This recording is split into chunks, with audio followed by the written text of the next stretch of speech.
Chapter 5 The House on Egypt Street. The house on Egypt Street became frantic with activity as the Tulane family prepared for their voyage to England.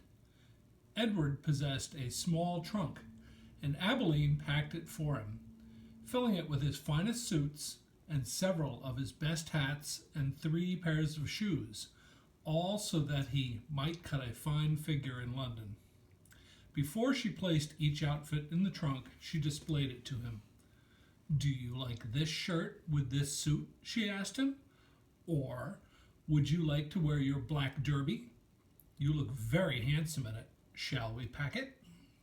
Then finally, on a bright Saturday morning in May, Edward and Miss and Abilene and Mr. and Mrs. Tulane were all on board the ship, standing at the railing. Pellegrina was at the dock. On her head, she wore a floppy hat strung around with flowers. She stared straight at Edward. Her dark eyes glowed. "Goodbye," Abilene shouted to her grandmother. "I love you." The ship pulled away from the dock. Pellegrina waved to Abilene. "Goodbye, lady," she called. "Goodbye." Edward felt something damp in his ears. Abilene's tears, he supposed.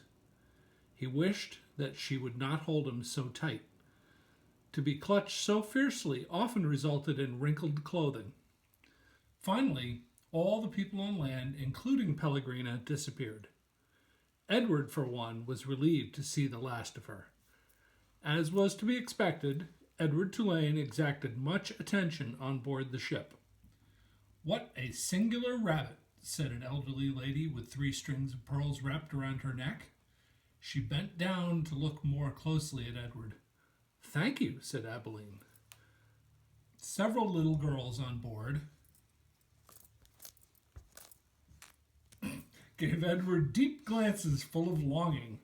They asked Abilene if they might hold him. "No," said Abilene. "I'm afraid that he's not the kind of rabbit who likes to be held by strangers." 2 young boys, brothers named Martin and Amos, took a particular interest in Edward. "What does he do?" Martin asked Abilene on their second day at sea. He pointed at Edward, who was sitting on a deck chair with his long legs stretched in front of him. "He doesn't do anything," said Abilene. "Does he wind up somewhere?" asked Amos. "No," said Abilene, "he does not wind up." "What's the point of him, then?" said Martin. "The point is that he is Edward," said Abilene. "That's not much of a point," said Amos. "It's not," agreed Martin, and then, after a thoughtful pause, he said, "I wouldn't let anybody dress me like that." "Me neither," said Amos. "Do his clothes come off?" asked Martin. "Of course they do," said Abilene. "He has many different outfits, and he has his own pajamas too. They're made of silk." Edward, as usual, was disregarding the conversation. A breeze was blowing in off the sea, and the silk scarf wrapped around his neck billowed out behind him. On his head he wore a straw boater. The rabbit was thinking that he must look quite dashing.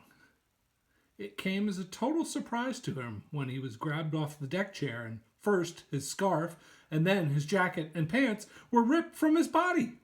He heard his pocket watch hit the deck of the ship, and then, held upside down, he watched the watch roll merrily towards Abilene's feet. "Look at him," said Martin. "He's even got underwear." He held Edward aloft so that Amos could see. "Take it off!" shouted Amos. "No!" screamed Abilene. Martin removed Edward's underwear. Edward was paying attention now. He was mortified. He was completely naked except for the hat on his head, and the other passengers on board the ship were looking at him, directing curious and embarrassed glances his way. "Give him to me!" screamed Abilene. "He's mine!" "No," said Amos to Martin. "Give him to me." He clapped his hands together and then held them open. "Toss him," he said. "Please," cried Abilene. "Don't throw him. He's made of china. He'll break."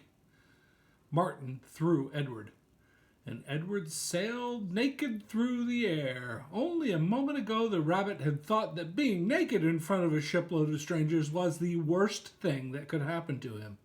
But he was wrong. It was much worse being tossed in the same naked state from the hands of one grubby laughing boy to another.